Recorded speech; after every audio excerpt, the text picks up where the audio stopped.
Hi folks, I'm Brent Goach, resource educator and certified floodplain manager with Cornell Cooperative Extension of Ulster County and the Ashokan Watershed Stream Management Program. I am also a member of the Board of Directors for the New York State Floodplain and Stormwater Managers Association. Today we're going to learn about the natural and beneficial functions of floodplains.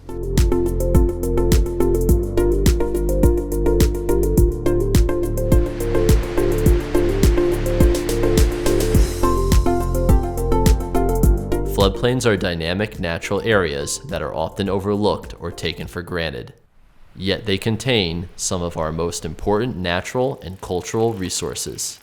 Resources such as wetlands, fertile soils, rare and endangered plants and animals, and scientifically and historically significant sites can be found in floodplains around the world. Floodplains are more than just places that periodically get inundated by floodwaters, though this is an important part of their function. They also provide many valuable ecosystem and societal services. As time goes on, there has been increasing pressure to develop floodplains for other uses. This is why it's so important to have local land use laws that protect these important natural features. In floodplain management, the services that floodplains provide are known as the natural and beneficial functions of floodplains.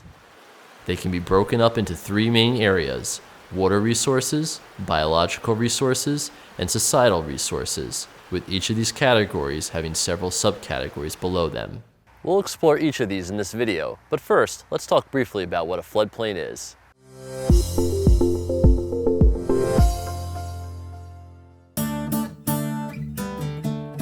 A floodplain is defined as a low-lying area adjacent to a river, formed mainly of river sediments and subject to frequent inundation. In other words, rivers and streams periodically overflow their banks, and the land area on either side of them gets filled with water. This is the area that is known as the floodplain.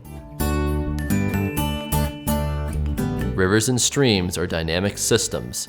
Through natural processes of erosion and deposition, they change their meander bends, and as a result, floodplains change over time as well.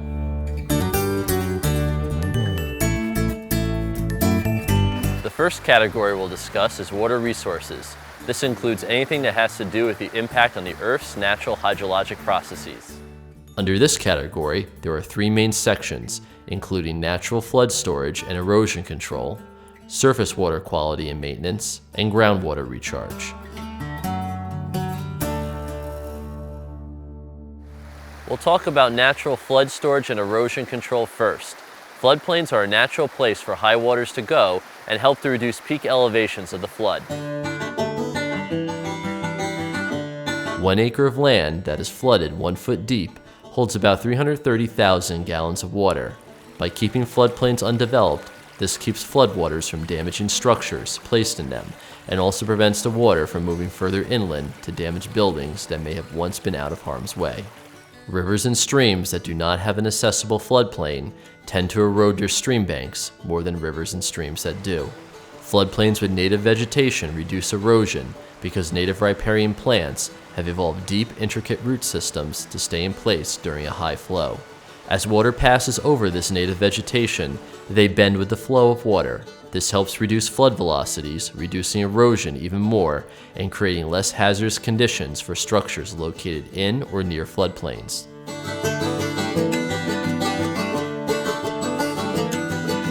Now let's talk about water quality maintenance. Water that runs off quickly into a river or stream brings pollutants and debris with it. Water that passes over a vegetated floodplain tends to reduce the amount of pollution and debris that makes its way into a river or stream.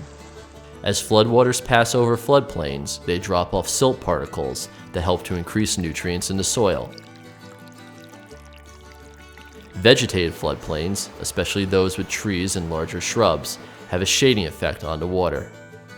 This helps keep water temperatures cool, which in turn provides important habitat for many fish species and other aquatic organisms.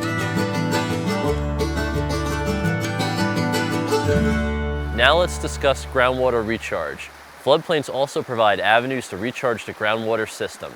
As water passes over floodplains, it slows down, giving the water a chance to infiltrate into the ground and helping recharge groundwater levels and refill aquifers.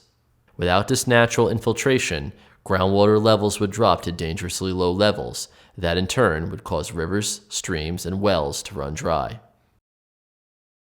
Floodplains help to regulate the flow of water, saving water in areas during a flood to release them gradually, reducing periods of low flow.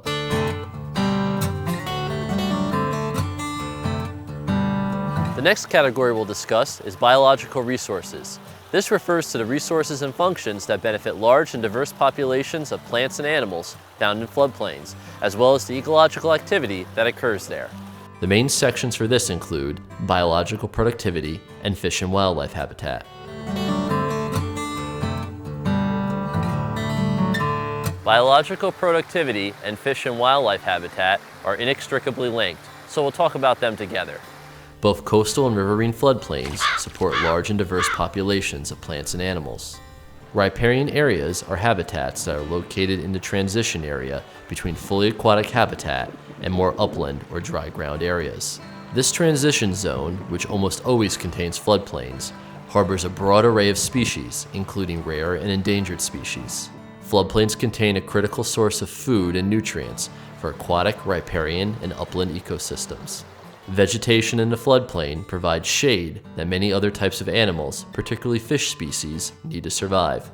Many species of fish, including most trout species, require cool water in order to be healthy. The roots and branches of fallen trees provide refuge for many different species. As this woody material decomposes, they shed nutrients into the stream system. The leaf material from fallen trees is digested by macroinvertebrates, small aquatic insects that spend their nymph stages in the water and are an important source of food for fish. Floodplains tend to have wetlands associated with them.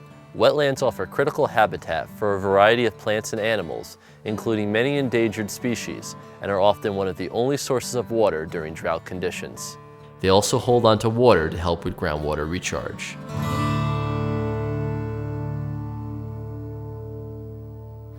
The final category we'll discuss is societal resources and functions. This category refers to resources that floodplains provide directly to human beings.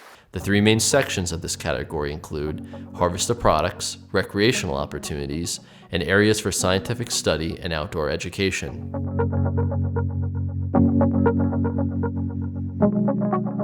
Let's talk about the harvested products first. Floodplains can be excellent areas for agriculture, aquaculture, and forest production. The periodic inundation of floodplains leaves fine, silty particles that are rich in nutrients, which helps plants grow. Floodplain land is often some of the most productive agricultural land, and agriculture, if done properly, is an acceptable use of floodplain areas. As long as they are managed properly, and there is realization that these lands will periodically become flooded, harvesting crops, timber, and other products are an acceptable and encouraged use of floodplains.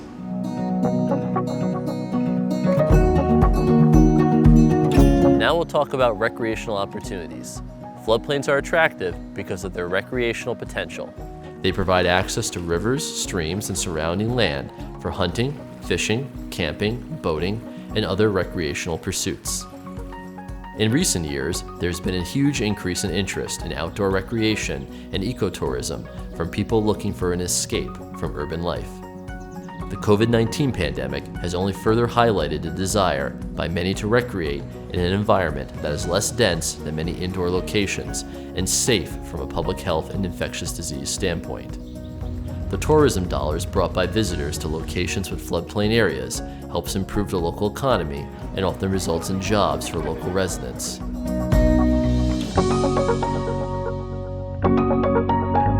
Finally, we'll discuss scientific study and outdoor education. Floodplains often provide opportunities for scientific research. The rich, ecologically diverse areas that were mentioned previously provide opportunities for natural scientists for a variety of research pursuits.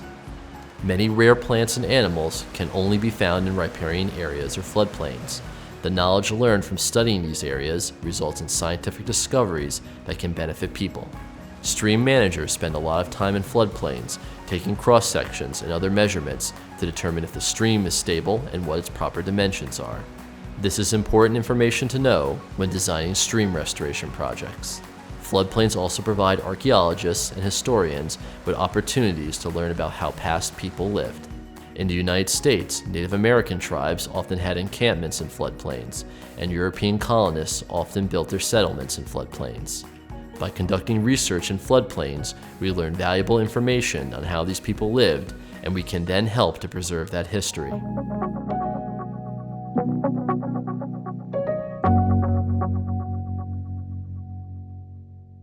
Floodplains provide very important natural and beneficial functions to both the environment and to people. Many of the resources and functions we discussed today provide quantitative and intrinsic value to people. What we didn't discuss is the aesthetic and often spiritual aspects that are not easily quantified but are no less important. Like beaches and forests and mountain vistas, floodplains also often provide a place of refuge for people to go to and decompress from the often hectic and fast-paced world that we live in. For these reasons and the reasons we discussed, they should be protected and preserved. I hope that after watching this video, you have a better appreciation for the natural and beneficial functions that floodplains provide. Thank you for watching. We'll see you next time.